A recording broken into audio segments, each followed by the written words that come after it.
आज की हमारी समिट का आयोजन एक बहुत महत्वपूर्ण समय हुआ है। विश्व अभी भी कोविड-19 और उसके दुष्प्रभावों से जूझ रहा है। वैश्विक इकोनॉमिक रिकवरी की प्रक्रिया में अभी भी अड़चनें आ रही हैं। जियोपॉलिटिकल घटनाएं भी नई चुनौतियां प्रस्तुत कर रही हैं। इस संदर्भ में भारत जापान पार्टनरशिप को और गहन करना सिर्फ दोनों देशों के लिए ही महत्वपूर्ण नहीं है, इससे इंडो पैसिफिक क्षेत्र और पूरे विश्व के स्तर पर भी पीस, प्रॉस्पेरिटी और स्टेबिलिटी को प्रोत्साहन मिलेगा। हमारा आपसी विश्वास, हमारे सिविलाइजेशनल टाइज, डेमोक्रेसी, फ्रीडम और रूल ऑफ लॉ जैसे हमारे साझा मूल्य हमारे संबंधों के मूल में है, उन्हें शक्ति प्रदान करते हैं। आज की हमारी चर्चा ने हमारे आपसी सहयोग को नई ऊंचाइयों तक ले जाने का मार्ग प्रशस्त किया है। हमने द्विपक्षीय मुद्दों के अलावा कई क्षेत्रीय और वैश्विक मुद्दों पर विचारों का आदान प्रदान किया। हमने यूनाइटेड नेशंस और अन्य अंतर्राष्ट्रीय मंचों पर भी अपना समन्वय बढ़ाने का निर्णय लिया। फ्रेंड्स, भारत जापान आर्थिक पार्टनरशिप में पिछले कई वर्षों में अभूतपूर्व प्रगति हुई है। दोनों देशों के बिजनेसेस में जबरदस्त विश्वास है, उत्साह है। जापान भारत में सबसे बड़े इन्वेस्टर्स में से एक विश्वस्त साथी है। डेडिकेटेड फ्रेट कॉरिडोर और Mumbai Ahmedabad high speed rail जैसे हमारे फ्लैगशिप प्रोजेक्ट्स में जापान का सहयोग उल्लेखनीय रहा है। हम इस योगदान के लिए बहुत बहुत आभारी हैं। Mumbai Ahmedabad high speed rail project में अच्छी प्रगति हो रही है। दोनों देश इस पर वन टीम वन प्रोजेक्ट की अप्रोच के साथ काम कर रहे हैं। यह प्रोजेक्ट भारत जापान पार्टनरशिप का एक बेहतरीन उदाहरण है। मुझे प्रसन्नता है कि हमने 2014 में निर्धारित 3.5 ट्रिलियन जापानीज येन का इन्वेस्टमेंट टारगेट पार कर लिया गया। हम अपने महत्वाकांक्षाओं को और बढ़ाने का निर्णय लिया है और आने वाले 5 वर्षों में 5 ट्रिलियन येन, 5 ट्रिलियन येन मतलब करीब 3,20,000 करोड़ रुपए का नया टारगेट तय किया है। आप सभी जानते हैं कि पिछले कुछ सालों में भारत ने व्यापक आर्थिक रिफॉर्म अपनाए हैं और ईज ऑफ डूइंग बिजनेस में बड़ी छलांग लगाई है। आज Bharat make in India for the world के लिए असीम संभावनाएं प्रस्तुत करता है। इस संदर्भ में जापानीज कंपनीज बहुत समय से एक प्रकार से हमारी ब्रांड एम्बेसडर्स रही है। हमारे बीच टेक्नोलॉजी और इनोवेशन सेक्टर्स में पार्टनरशिप में नए आयाम जुड़ रहे हैं। हम जापानी कंपनीज को भारत में अनुकूल माहौल उपलब्ध कराने के लिए प्रतिबद्ध हैं। आज लॉन्च किया गया India Japan industrial competitiveness partnership road map इसके लिए एक कारगर मैकेनिज्म सिद्ध होगा। जापान के साथ हमारी स्किल्स पार्टनरशिप भी इस दिशा में कारगर भूमिका निभाएगी। फ्रेंड्स, भारत और जापान दोनों ही सिक्योर, ट्रस्टेड, प्रिडिक्टेबल और स्टेबल एनर्जी सप्लाई के महत्व को समझते हैं। ये सस्टेनेबल इकोनॉमिक ग्रोथ के लिए, उस लक्ष्य को पाने और क्लाइमेट चेंज की समस्या से निपटने के लिए बहुत ही अनिवार्य है। हमारी क्लीन एनर्जी पार्टनरशिप इस दिशा में लिया गया एक निर्णायक कदम साबित होगा। कई अन्य महत्वपूर्ण बिंदुओं पर भी आज हमारे बीच सहमति बनी है, घोषणाएं हुई हैं। प्रधानमंत्री किशिदा की यह यात्रा Bharat Japan special strategic and global partnership में नए आयाम जोड़ने में सफल रही है। मैं एक बार फिर प्रधानमंत्री किशिदा और उनके डेलीगेशन का भारत में बहुत बहुत स्वागत करता हूं। धन्यवाद। Thank you sir. Thank you, sir. May I now request His Excellency Mr. Kishida Fumio, Prime Minister of Japan, to make his press statement. Excellency, the floor is yours. はい、ナマスカー、今回、日印国交樹立70周年の節目に、総理大臣就任後初めての二国間訪問先としてインドを訪問することができ、大変嬉しく思っています。そしてमोदी首相とमहत्वपूर्ण वर्ष है क्योंकि भारत और जापान के बीच कूटनीतिक संबंधों का ये 70वां वर्षगांठ है और मैंने विश्वास के संबंधों को और अधिक गहरा किया है। एक दूसरे के साथ आमने सामने बैठकर हमने बहुत ही गहन चर्चा करी है एक दूसरे के साथ। प्रधानमंत्री मोदी जी ने कहा है, उन्होंने हमें बहुत ही विनम्र रूप से हमें संवेदना व्यक्त की है जापान में आए भूकंप के लिए। आपके विनम्र शब्दों के लिए बहुत बहुत धन्यवाद। इस वक्त पूरा विश्व जो है यह कई घटनाओं की वजह से बहुत ही हिल गया है क्योंकि कई ऐसे घटनाक्रम हो रहे हैं विश्व में और भारत और जापान हम कई मूल्य साझा करते हैं जैसे कि लोकतंत्र, कानून का शासन।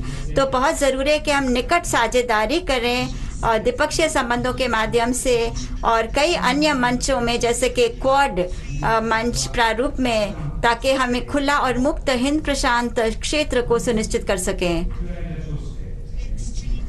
हमने विचारों का आदान प्रदान किया और एक छोटे समूह में भी, सीमित सत्र में भी हमने बातचीत करी एक दूसरे के साथ। यूक्रेन की स्थिति के बारे में भी हमने चर्चा की। रूस का जो आक्रमण है यूक्रेन में, ये बहुत ही एक गंभीर घटना है जो अंतर्राष्ट्रीय व्यवस्था की जड़ों को हिला देता है। तो हमें बहुत ही संकल्पवान रूप से प्रतिक्रिया करने की जरूरत है। मैंने अपने सारे विचार व्यक्त किए प्रधानमंत्री मोदी जी को। मैंने कहा कि जो भी एक पक्षीय प्रयास किए जा रहे हैं यथास्थिति को बदलने के लिए बल के प्रयोग से, इनको कभी भी अनुमति नहीं दी जानी चाहिए किसी भी क्षेत्र में। प्रधानमंत्री मोदी जी और मैं, हमने इस बात की पुष्टि करी कि हमें शांतिपूर्ण समाधान की जरूरत है सभी संघर्षों का अंतर्राष्ट्रीय कानून के आधार पर। और इन घटनाक्रमों की वजह से बहुत ज़रूरी है कि हमारे दोनों देश अपने प्रयास बढ़ाएं एक खुला और मुक्त हिंद प्रशांत सुनिश्चित करने के लिए। जापान भारत के साथ मिलकर इसके लिए अनुरोध करता रहेगा कि युद्ध विराम हो जाए और बातचीत के द्वारा इस संघर्ष का समाधान दिया जाए। और साथ में वह यूक्रेन और उसके जो आसपास के जो देश हैं उन सभी को हम समर्थन देते रहेंगे। जापान ने $10 बिलियन की आपात सहायता की घोषणा करी है। माफ करिए, $100 मिलियन की मानवीयता सहायता की घोषणा करी है यूक्रेन और बाकी आसपास के देशों के लिए। और हम और भी अतिरिक्त सहायता देंगे। हम किसी भी प्रयास को जो कि अकेले किसी यथास्थिति को बदलने का जो बल के द्वारा प्रयास हो, उसके खिलाफ हम लड़ते रहेंगे। और हम दोनों ने ये कहा है कि हम अंतर्राष्ट्रीय और दूसरे मुद्दे जिसमें उत्तर कोरिया का मुद्दा भी शामिल है पर मिलकर काम करते रहेंगे। और प्रधानमंत्री मोदी ने हमें अबडक्शन के मामले में भी पूरा समर्थन देने का आश्वासन दिया है। हमें एक नए अंतर्राष्ट्रीय एक व्यवस्था की ओर काम करना होगा और इसके लिए हम संयुक्त राष्ट्र के सुरक्षा परिषद में भी सुधार लाने होंगे और बदलाव लाने होंगे ताकि हम ऐसा एक विश्व तैयार कर सके जहां जो खासतौर पर परमाणु शस्त्रों से मुक्त हो। और इसके लिए हम भारत के साथ भी काम करते रहेंगे कि हम अपना सहयोग को और भी बढ़ाएं। और हम चाहेंगे कि जापान भारत आक्सा के जो कि भारत और जापान के बीच में सैन्य अभ्यास का संयुक्त प्रयास है, उसमें भी हम भारत के साथ सहयोग करते रहेंगे और उसको और आगे ले जाएंगे। हम अगली जापान भारत 2+2 बैठक जो है वो जल्द से जल्द आयोजित करने के लिए पूरी तरह से प्रयत्न करेंगे। और हम साइबर सिक्योरिटी में जो सहयोग ज्ञापन का जो हस्ताक्षर किए गए हैं उसका हम स्वागत करते हैं और हम आपूर्ति श्रृंखलाओं में लचीलापन लाने के लिए और बाकी मुद्दों पर भारत के प्रधानमंत्री श्री नरेंद्र मोदी के साथ काम करते रहेंगे। भारत हमारा जापान के लिए एक बहुत ही महत्वपूर्ण साझेदार है, खासतौर पर नई पूंजीवाद के स्तर पर। और हमने घोषणा करी है कि अगले 5 सालों में हम 5 बिलियन येन का निवेश भारत में करेंगे और हम अपने सहयोग को और भी ज़्यादा प्रगाढ़ बनाएंगे। बहुत ज़रूरी है कि हम जिन अर्थव्यवस्थाओं को कोविड-19 महामारी के कारण बहुत मुश्किल का सामना करना पड़ा है, उनकी अर्थव्यवस्थाओं को सहायता प्रदान करें और इसके लिए हम काम करते रहेंगे। और इसमें हम ऊर्जा ट्रांजिशन या ऊर्जा के और क्षेत्रों में भी मिलकर काम करते रहेंगे। और हम आशा करते हैं कि भारत और जापान के जो सहयोग है वो भी हम उसका भी प्रगाढ़ करेंगे और हम ऊर्जा क्षेत्र में खासतौर पर अपने सहयोग को बढ़ाना चाहते हैं। अभी जो हमने समझौतों पर हस्ताक्षर किए हैं उसके द्वारा हम भारत में सतत विकास के लिए काम करते रहेंगे।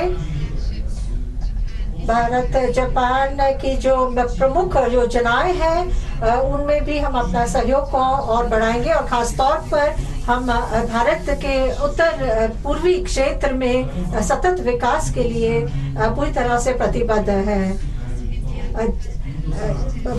और हमें बहुत खुशी है कि जापानी सेब अब भारत में आसानी से मिल पाएंगे और जो भी और हमें बहुत खुशी है कि और साथ में भारत के आम जो है वो अब जापान में मिल पाएंगे और हमें बहुत खुशी है कि हम एक दूसरे के फल का मजा उठा पाएंगे।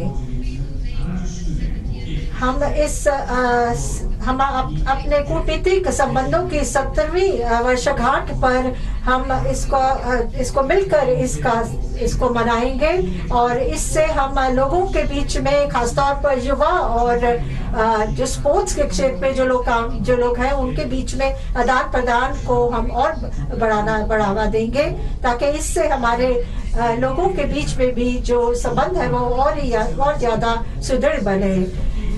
मुझे बहुत खुशी है कि और मैं आशा करता हूँ कि आगे से जो हमारे शिखर सम्मेलन है, जो हमारे प्रधानमंत्रियों के बीच में एक दूसरे के देश में यात्राएं होती हैं, उसकी कड़ी जो है वो हम फिर से बहाल कर सके और हम एक दूसरे के साथ मिलते रहें और काम करते रहें। मैं प्रधानमंत्री मोदी को क्वाड समिट में जो टोक्यो में जो सम्मेलन जिसका सम्मेलन हो रहा है उसके लिए आमंत्रित करता हूँ। धन्यवाद। इन्होंने हिंदी में बोला। धन्यवाद।